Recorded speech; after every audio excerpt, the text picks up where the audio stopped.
know I'm hitting y'all with the upbeat stuff as we kick things off this evening. So today, I want to go ahead and talk about the marketing tactics that grind my gears and ruin your long-term results. Let's chat.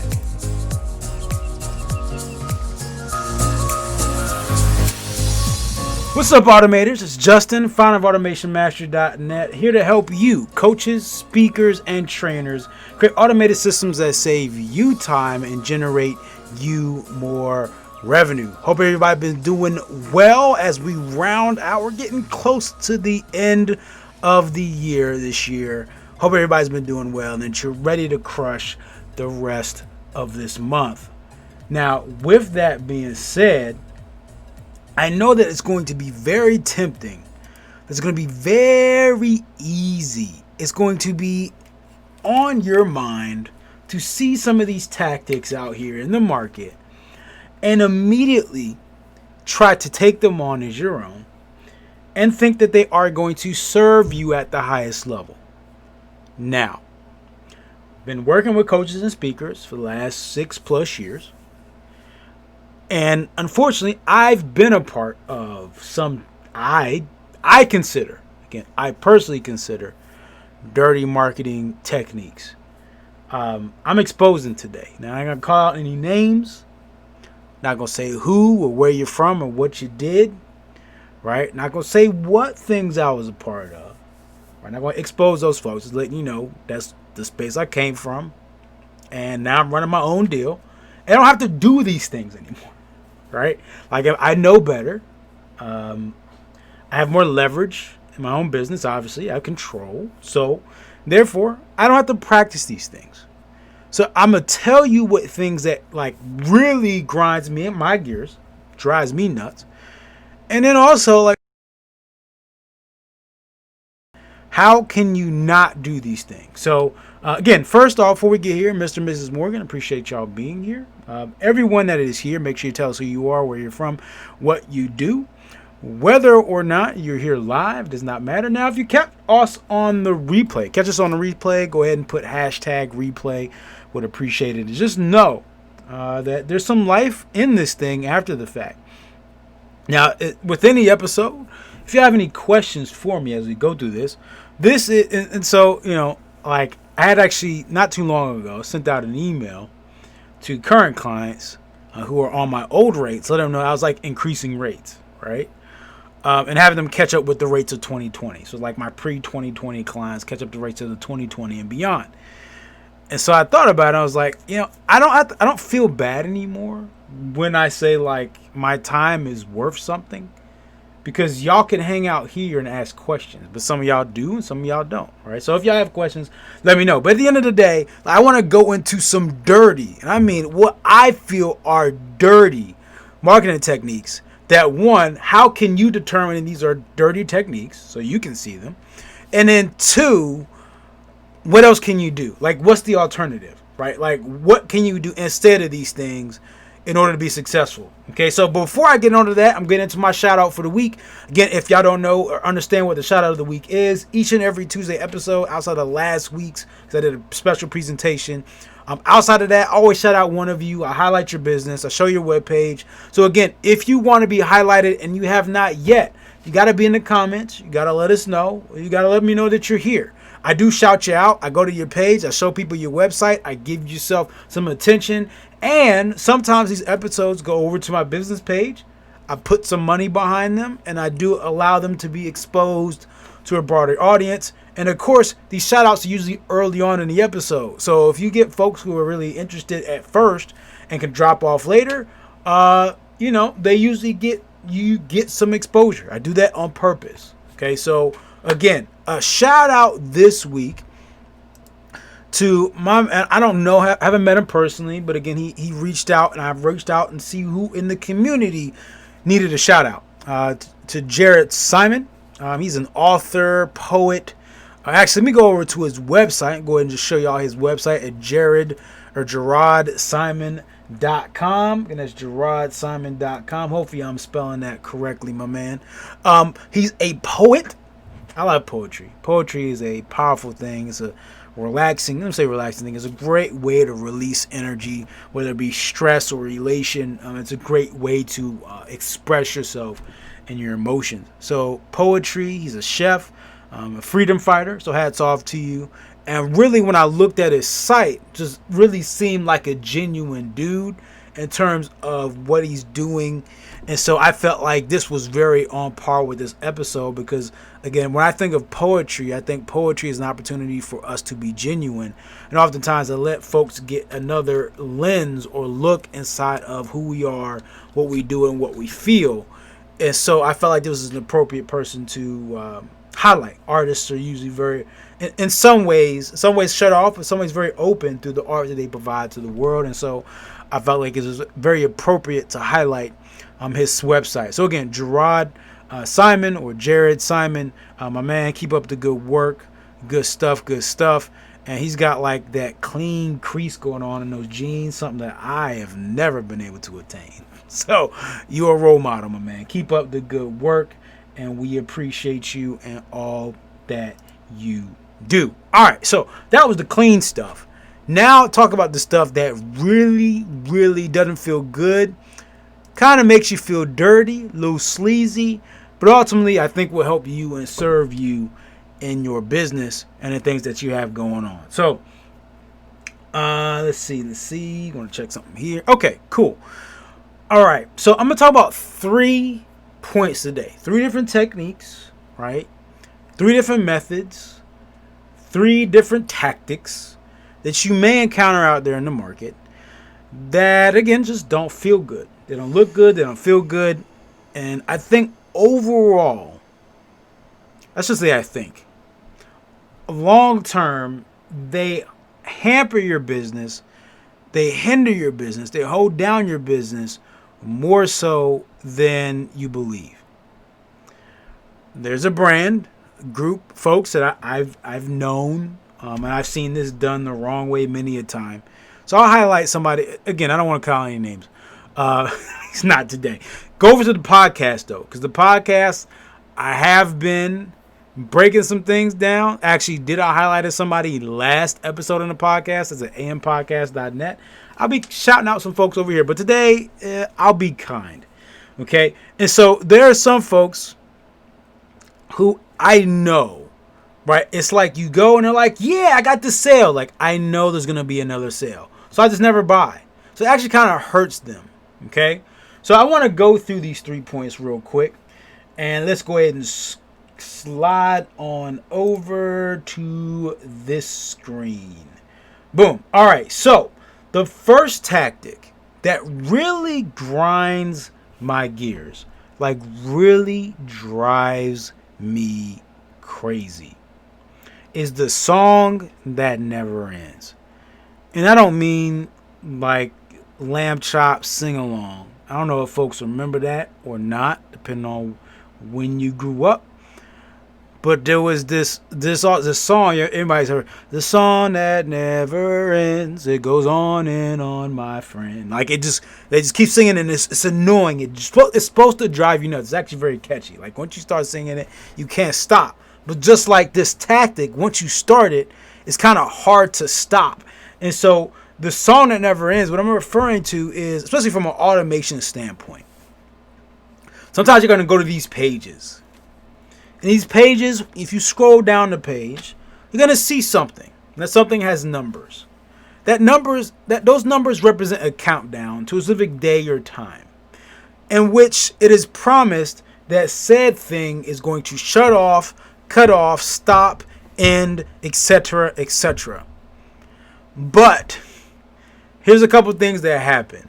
You go to the page, see the countdown, you're like, ooh, I got to hurry up and purchase before this thing expires. Now, know this. If you wait a little bit, maybe clear your cookies. It's like the key thing to do, right? Because it tricks the software that's doing this. If you're doing it a certain way, and the counter will start over. This counter that was so limiting, right? It'll start over. I know that's a bit like, I get it. So in this case, if you clear your cookies, it kind of breaks it. And that's not really the marketer's fault. But there are some cases where even if you don't clear your cookies and that countdown ends, it just starts over again. So if you clear your cookies and it breaks, and that's fine, but then it ends eventually, or you clear your cookies or you don't clear your cookies, it ends, then that's fine.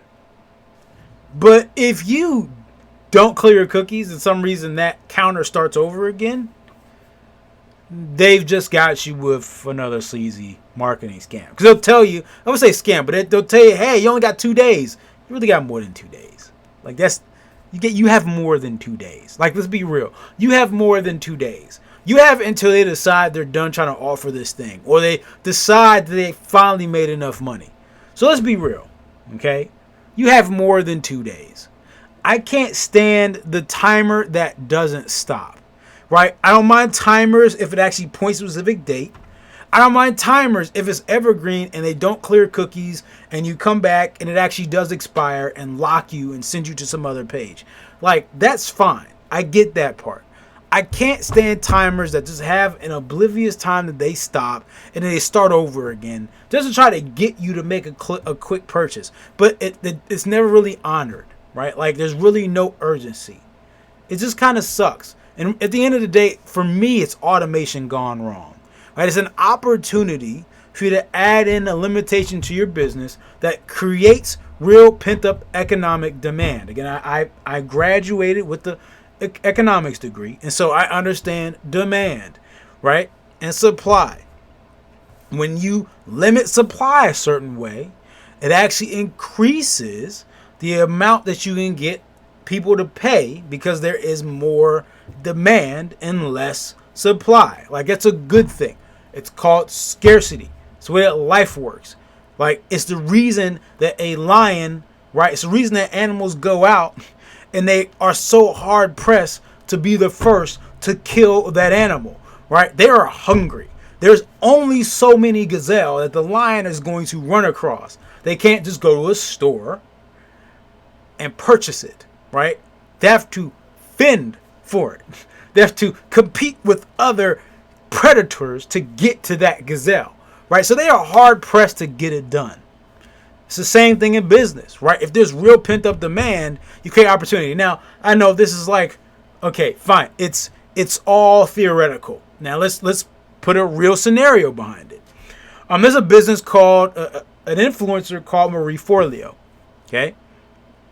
And what she does this thing called B School. And so B School only opens one time a year. So you know that she markets the thing all year, opens it once a year, sells out, and then it's done. It doesn't sell it again until next year. All right, maybe she does twice a year, but it is limited. It is truly limited. It's not on a running limit.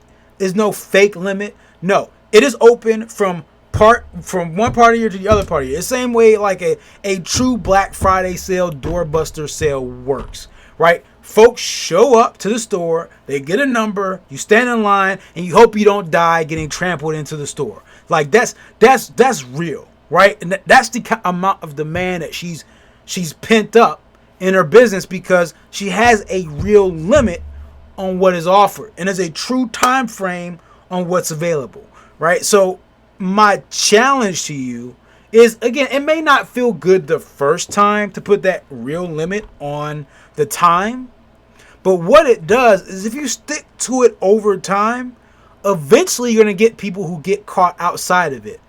Now, that can seem like a bad thing, but if your stuff is so good, I remember growing up, you went to the club and you were stuck in the line was really long, but you heard the party was great. You had to get in before the fire marshals hit and said that it was about to hit capacity, right? Imagine trying to get to that event, you trying to make it in the door before it was full because you heard how great it was, right? But then you didn't make it in, but guess what? You made sure you were first in line next time, right? You made sure you reserved your seat next time. You make sure you got that ticket to that Broadway show next time, right? You were ready and prepared the next time to buy that thing. And so that's what happens when you have something amazing and you limit and you put a true limit on what it takes to get in there. So that's number one. Number two flows very well from that example, and that is the infinite limit. What does that mean? People create this false sense of there being a limit. Now, Marie Forleo's example is very good because she actually puts a cap. There's a true limit. She says, this is enough. I can't serve any more people than this because I wouldn't be able to give quality, right? When you go to a show or a concert, there's a true limit. There's only so many seats in the room that people can sit in and observe the show, right? There's a real limit. And so that makes sense. But then you get these folks who are, hey, I got this online event. There's only 47 seats left. Bruh, it's digital. It's a live event, live stream. There's no seats. There's only people that sign in and they don't. There's no real limit. The limit's infinite.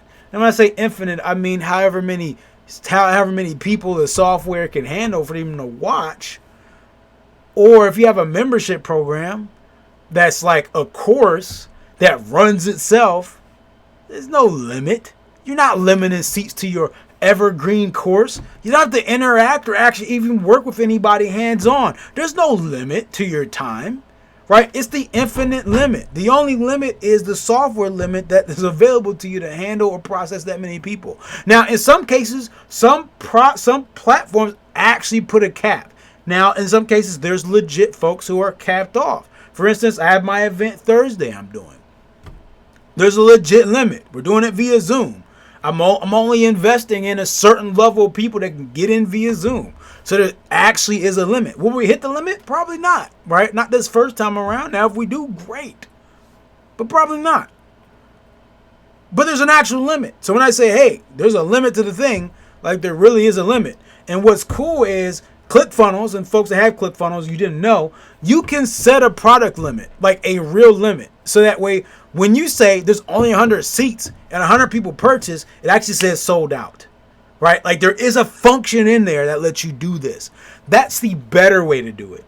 It is cool to hit that sold out function because, again, people are left outside. The reason that clubs take so long to let people in is because they want you to see that the thing is popular. Now, if nobody was outside, you wouldn't even know that there was really a party. You may even question that it's even open, right? But if there's a long line outside and it's like, oh, this place is popping, like it's good, it's going to be great. It's the same thing.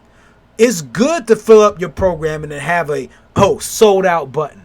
It means that next time, people like people are going to be ready. They're going to be excited. So there's nothing worse than the infinite limit. Like it just feels disingenuous. Like you're messing with my intelligence, right? Like it's just annoying. I'm tired of it. Again, if there's a limit, great. But if there's not, then find a different version of scarcity.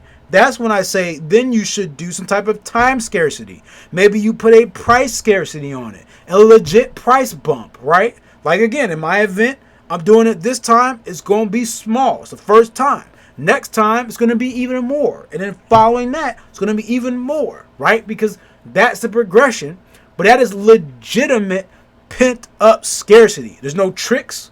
There's no sliding mirrors. There's no smoke. There's no sleight of hand, right? I don't have to make you feel like you're stupid for believing my marketing stuff. Right? And that's what I hate. Any marketing that just really upsets your intelligence, that looks at you and says, your monkey brain or your reptile brain, depending on which I want to call it.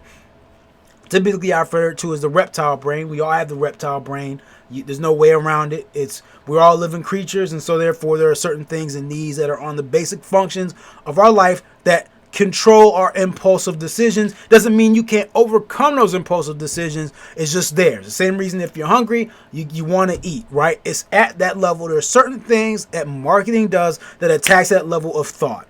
And so I can't stand when there's marketing that pretty much just says, hey, you silly. You're not going to catch it. You're not going to get it. You're not going to understand. So that's fine. No, there's a better way to do it.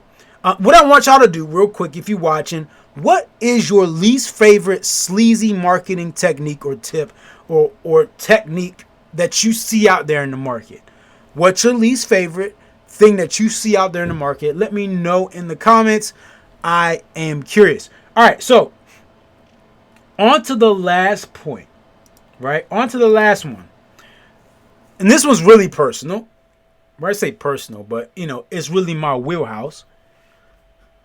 And this one has been recent, right? Because it's a sexy thing to do. It connects with people because it's anti the movement, right? So they're going against the crowd. I had a mentor say that, hey, if people are doing one thing, do the opposite, and you'll stand out. So I get it. But there's this marketing craze that I see. It's the no funnel. Now, what does that mean? The marketing will sound something like this. Attention, online marketer. You've been out there in the market and you've seen all these gurus and experts talking about how great funnels are.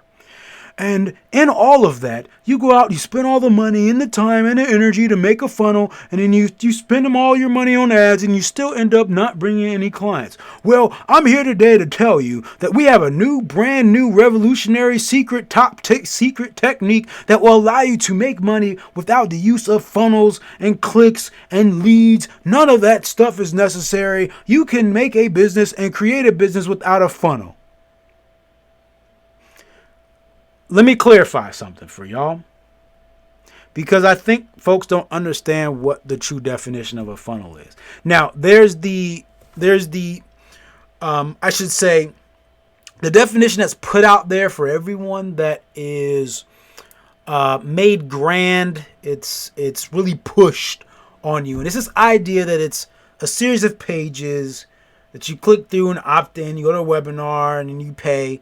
Like, that's the idea of a funnel that have been pushed on people. But let me clarify for you today, so you understand what a funnel really is. It is any process that takes the client from not knowing you and guides them through education around learning about their challenges and how you can help solve those challenges, and then presenting the product, the service, the platform, the software, the thing that solves the problem and gives them the opportunity to invest in it. Right? Brian said I covered his least favorite. Fed scarcity. Yes. And we know. Again, unfortunately, we've had to be seen a lot of that stuff, right? But yeah, the no funnel. It perplexes me because I'm like, anything that fits that definition I just gave you is a funnel. So a funnel can be done in many different ways. It doesn't just have to be a series of pages. It doesn't just have to be a messenger bot, right? That is also a funnel. Somebody says, oh yeah, I do messenger bots instead of funnels. Still a funnel. It's taking someone who doesn't know you. It's guiding them through a process. Usually, if you're a smart business person, if they don't fit the solution, they end up out of your process. If they fit the solution, they stay in your process. It could be phone calls, right? If you're a real estate agent, you have someone reach out to cold prospects, like an assistant, somebody working in your office. They qualify the person. And then the next step is for them to set in a meeting with you or something like that, right? And then there's another step where you get to meet with them in person and actually try to get a contract in place with them, right? It's still a funnel. At the end of the day, it's still a funnel. It perplexes me that, again, it gets lost. It's like you're messing with my intelligence. Because also, the folks who say, hey, there's the no funnel. There's no funnel involved. But then they sign you up with a funnel. It's like, I get it. It's okay. But it's still a funnel. Right? Brian says, another one I hate. How to sell without paid ads. Being promoted with paid ads. For the longest time, Ryan, and and this is probably gonna be a whole other episode by itself. I'd love to chat on this, y'all. Like, if y'all want to have, I don't know if this should be a clubhouse thing or like here thing. I would love to do this here, or even on my podcast, because I'm a little more, not as nice there. Right? I'm nice there still, but it's a different type of environment. I don't know, Ryan. I am torn on the how to sell out ads because I get it, right? Because somebody could very well have a program that they promote like they did well. And maybe they made 50 grand, 100 grand, but they proved the concept, right? But they want to put more juice behind it. It only makes sense. And it's unfortunate because the strategy itself works and I understand, but once you stick to that strategy, you pretty much say like I've bought myself into one method of advertising. So I don't know how I really feel about it, but I get it. I think it's how folks approach that technique that kills me. Where it's like if you go out there and you're saying, "Hey, how to make money without paid ads? Paid ads are the worst thing ever." And then no. But if you're like, I'm using a paid ad, like this is just one way. But for some of the folks who don't have a budget, there is another way to do it. Then I think that way, if you message it that way, like I think that works and it makes sense. Because again, you're putting ads behind it because you want to reach more people. You're not saying that ads are bad. You're just saying that if you don't have an ad budget, then here's another method that you can use. Right? So if you put it that way, y'all can tell I'm excited about this. If you put it that way, then I could see how that works. But I get it. Like there are a ton of ads that are like that, and the folks that are doing it just are kind of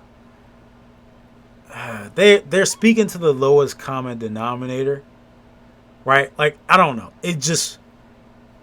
I don't know. But yeah, I get it. I like that though. If y'all have anything else, please let it in the comments and get like again. I may not cover or go deep on that thing right here and now in terms of talking about it. I may just do a whole conversation about it separate. I may tag you in it, right? So I may tag you in it. So maybe Ryan, maybe I'll revisit this on the podcast, tag you in it. I don't know. We'll see. Or maybe I can get you in an interview. We can do some Zoom here on the Tuesday evening and do a chat about it. But yeah, so fake scarcity, the no funnel, and the infinite limit. Can't stand those tactics. So these are all things that, again, at the end of the day, don't really serve your business. What serves your business? And this is I'm gonna go ahead and introduce it because you know, it's the deal. Again, it's the thing. Get text the word content 240-696-2009. I'll be doing a training Thursday evening. It's a paid training. It's not a long webinar. I'll introduce how we can further serve in the middle of it. That'll be it. It's actually a training. It's not a paid long extended webinar. Meaning you could pay, go to the training, and be done with me. Walk away and be done. Do this thing on yourself. If you want to go ahead and automate your content, make more content with less time, less effort, that's the thing. Are you going to go off and make six figures after it? No, that's not the promise. I never blow that kind of smoke. That's not what I do. It's not how I operate. The result is the progress, right? You get a system in place that allows you to save yourself time and energy. That's what I always promise, okay? So that's what I always work toward. So again, I think this, and the reason this fits this very well is because for me, creating content around your specialty is the most genuine way to reach the people that you want to help. Even if it's via paid stuff, right? Like offering content and being consistent is the best way for you to create faith, trust, and just that factor of somebody knowing you. It's just the best way to do it. And it's not instant, right? This strategy stuff I'm going to teach you is not going to have you blow up overnight. And I'm going to admit that. It's not for that person. If there's a person like me who has been at this for a while, and the consistency I'm now understanding that if I had started this consistent stuff years ago, that it would have paid dividends today. Like dividends on dividends. Okay? Consistency is key. And content is a part of that. So again, text the word content 240-696-2009. I will be going over my blueprint in terms of how you can turn a video into a week's worth of content. Saving yourself some brain energy, right? And also some time as well. Again, it's not a click a button kind of thing, but there's a lot of stuff that you can do that makes your life easier. Because you never know. And again, Gary Vee is a whole other. There's a whole space of people who, whether he fits into the scammy space or not. But it's a concept he introduced some time ago, and it's very real. And it's 1 is greater than 0. And so that's the role I take with my content. Like even this, I don't need 50 million people to see this. I just need the one right person to see this at the one right time. And that's it. That's why I show up every Tuesday. That's why I show up every day in some way, shape, or form or capacity. That's why I do podcasts every week. That's why I do 2 episodes over on YouTube every week. Right? That's why I do emails every day. Because all I need is one person to show up at the one and the right time. And that's it. Right? That's all I suggested to you. Again, content 240-696-2009. Again, that is a genuine way to get out there and get your name out in front of people. So, hopefully y'all enjoyed this. Again, any other sleazy tactics that you see, if there are any marketers, businesses that you feel like you want me to look into, again, I'll be starting a segment over on the podcast at ampodcast.net where I'll be giving my commentary on what I'm seeing from out in the market and what people are doing. So, share this with a friend, share this with a family member, and share this with an enemy because they need this stuff too. I appreciate you and all that you do. I'll see you in the next one.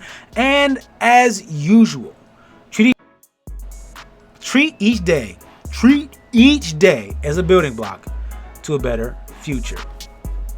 Peace.